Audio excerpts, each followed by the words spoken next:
of Izzet is a little bit better of a match than like the, Kappa Cannoneer style of things. Yeah, I think it's more problematic for Jeskai to face Kappa Cannoneer because there are no good answers to it in the deck. Like in the stock lists, at least, you can try to fight Kappa Cannoneer with like Supreme Verdict, those types of like broad sweepers that get high CMC cards as well, or you can use Solitude in conjunction with Consign to Memory that counters the Ward trigger if you don't have 4 mana to play. But yeah, overall, I would rather play against the Metalcraft than the Affinity deck if I was the Jeskai player, especially given that Wrath of the Skies doesn't have the same issue of facing weapon manufacturing against the Metalcraft deck. Right. Makes total sense there. So we do have one more round or match in this round to show you, and it is a little bit of a lands matter deck because we've got Amulet Titan coming up here for you guys to be able to check out.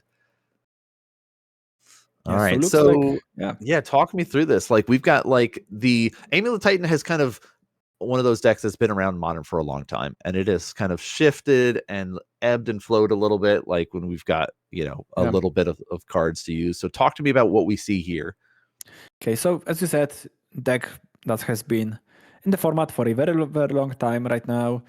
First breakout finishes over 10 years ago, and I got the privilege of watching the evolution of this deck almost firsthand.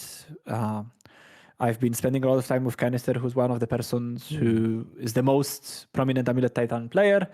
But yeah, right now the deck is mostly like in the past it was very closely tied to Amulet and Titan, the namesake cards of the deck. But right now you could basically call the deck Spelunking Capeshift, and it would be like roughly the same when it comes to the importance of those cards, because with the introduction of Spelunking and to some extent Urza's Saga, now we have the like critical mass of the untappers, and Spelunking or Amulet combined with Scapeshift can just result in a very, very quick victory, because with the addition of Aftermath Analyst and Shifting Woodlands, as well as Urza's Cave and Mirror Pool and some other like utility lands that contribute to the loop, if you have Spelunking or Amulet and 4 lands in play, any 4 lands that can cast Scapeshift, and you cast Scapeshift, the game is over if your opponent doesn't interact with you,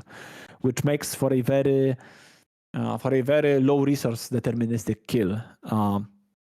And if you have multiple amulets, then you can even win off of like 3 lands or even 2 lands sometimes. So yeah, just a very threatening and very fast combo deck that can win as soon as turn 2. And guess what? It's a mirror matchup. It's a mirror match. Both deck lists are, I think, I don't want to say they're exactly the same, but I do think that they are at least strikingly similar, because there are 2 Aftermath Analysts in both decks, and I think both were playing Rumble, which is like some people are playing Rumble, some people are playing Explore instead. I think the last list had 1 less forest, but those are like very minute details. So yeah, in the Amulet matchup, I think especially if you are on the draw, you have to be a bit more concerned about your opponent just winning before you. So you see 3 Poseidons in the main deck. That's just one of the best pickups for Amulet in a long time, because it's just an interaction tool that is so seamlessly integrated into the deck. You can just play it as a land deck, you can fetch it, you can even get it with Titan as well as a bounce land and put back Poseidon into your hand. So I assume that both players will max out on Poseidon in this matchup. Force of Vigor is also a card that is definitely at its strongest in the matchup like Amulet. And other than that, I don't think there is much else, because Ice-Steel Explorer would be a potential inclusion, I think, if you had some way to repeatedly destroy lands. Like if you had a Ghost Quarter or something like that, then there might be some merit to bringing in Icefield Explorer. And then lastly, Bojuka Bok is a card that can potentially disrupt some analysis loops, but I think without an instant speedway like crop rotation to get it, I don't think it's good enough. True. Which, if you want to see some crop rotation, make sure you guys tune in tomorrow for the legacy showcasing that will be taking place here. But already we get to see kind of the ramping out. Let's see who can be able to get the pieces that they need to be able to go off here. So Rumble going to be dumping some permanents into the graveyard here. We'll of course make a spawn. We'll be able to grab one of those, add it to our hand. Grazer was able to come out on the other side of our Amulet players here. So both players opted for these kind of ramp. We're going for the Grazer as well to kind of help us out, which Grazer is like such a good card in this deck. Yeah, it's a major speed bump in the early game for any deck that is trying to go under Amulet, like Energy, or any deck that is looking to advance the position with Ragavan on turn 1. You just play an 0-3 blocker, and Ragavan is completely bricked. And especially post-board, when most decks will just cut all the like small ball removal for Grazer, so it's harder to kill it. Also, it can, with an Amulet or Spelunking, it can basically act as a ritual. Sometimes you have like, you either play Grazer or you pact for Grazer and you play a Lotus Field or a Bounce Land, or you put it with Grazer, getting that last like 1 or 2 mana that you need to in order to go off. All right, so there was Boseiju in hand, but we're letting the Urza Saga survive and go and find the Amulet here. Is our plan to attack the Amulet instead of the Urza Saga, or like just let the kind of lines go as they may right now? I think with Scapeshift kills, especially, it's like having the option of like representing Boseiju can be actually quite a bit more threatening than actually casting it or using it. Because like now, if Jimmy goes for Scapeshift and Marco Boseiju's in response, it can be quite backbreaking for Jimmy. All right, so we're going to be crumbling Vistage here, generating some mana. So we're going through, and you can kind of see like the actual stopping moments for a second. I'm going, okay, we're generating a bunch of mana.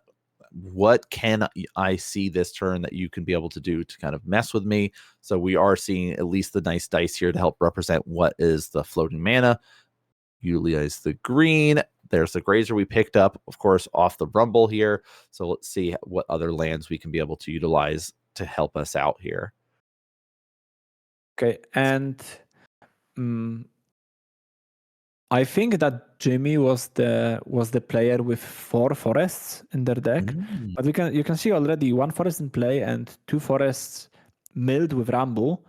So there is only 1 left, or 0 potentially if I mixed the players. But I also don't think that it will matter with Primeval Titan already in play. No, it will not. So Primeval Titan, big deal for the deck. Like, the deck's name is Amulet Titan. You've talked about how it's not necessarily as much of a Amulet Titan lines as because there are so many different lines that exist within this with Scapeshift and stuff like that. But now we get at least fire off the Boseiju as well. So we don't get to see something like maybe super, super crazy take place here. But there's that other forest. So you're right. The 4 forests are able to be seen. The search good. Looks like we will be able to do a quick check of the hand to see what lands might be more helpful and beneficial at this moment in time here. And there we go, looking for it. But no ways to rely on some untapping effects at the moment, right? Amulet is gone. Don't believe there's any spelunking right now for Jimmy. So it's going to be Boseiju and Bounce, so we can get our own Boseiju tool to help us out if Marco were to try to start going for something on their turn there.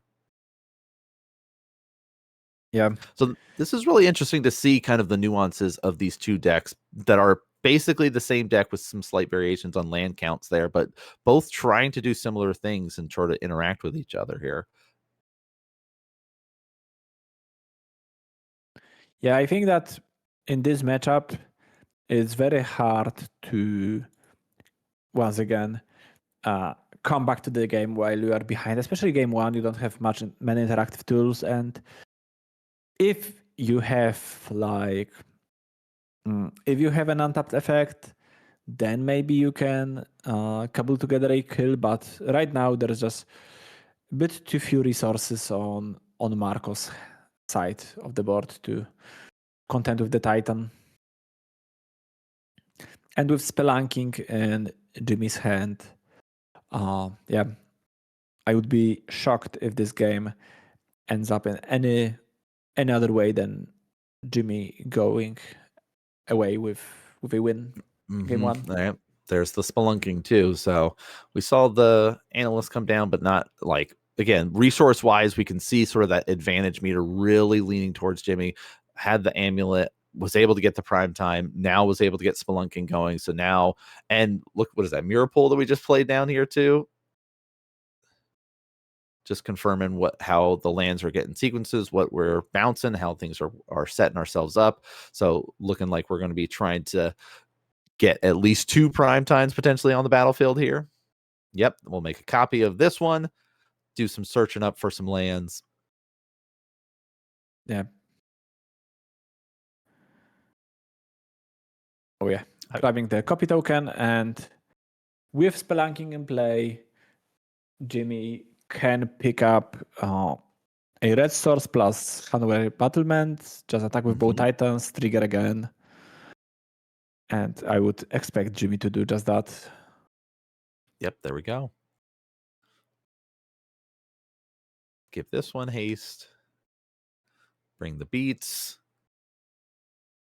2 6/6s flying across, but they also get the attack trigger to go find more lands. So that's going to be 4 more lands that can be able to be found here. We'll return that Boseiju to my hand. Thank you very much. And I assume that another Boseiju or Otawara will be the pick here. That makes sense. Yep, second Boseiju. Yeah, just trying to, because you are winning so heavily on the board that all you want to ensure is that your opponent can't just snowball out of control. And even targeting the bounce land over on Marco's side. So just really just saying, nope, I'm not going to give you any opportunity to have extra mana to help you out for next turn. Yep. Sure, get a forest, that's fine, but let's try to keep you in check as we kind of run away with this with the 2 Primeval Titans we've got out right now. Yeah, that makes sense to destroy the bounce land, especially with second Boseiju. We are still pretty safe, and Marco did miss a bunch of land drops, so it's quite apparent that that probably there aren't any more lands, unless Marco is sandbagging something, but quite likely there are no lands in other than the Boseiju. Yeah, it's so interesting to see how much the Boseiju has an impact for both of these players, because there's so many valid targets for you to be able to fight over, and not that many basics. I mean, 3 or 4 forests depending on which list that you're running. But yeah, we'll scoop it up here as Jimmy will be able to take the lead here in this best of 3 in round number 3 here. So let's take a look quick at the list themselves, because, there might be 1 or 2 tools that these players could bring in. But Jendrik, what do you think? Anything? Yeah, I think that once again, cards that can disrupt the either Amulet or Spelunking, because green decks famously not ideal at answering opposing creatures, but they are quite potent at dealing with artifacts and enchantments. So I think both players will probably have the extra Boseijus and your Force of Vigors. Maybe decide to go for 6 as well as the way of like recurring card advantage. And then if they expect their opponent to have 6, then maybe a Bojuka Bog as well. But I think it will, for the most part, be Boseiju and Force of Vigor. Then you might maybe cut some lands that you don't think are great in the matchup, because you can cut lands in Amulet. It's like something you do in sideboarding because there are so many and they have specific functions most of the time. So yeah,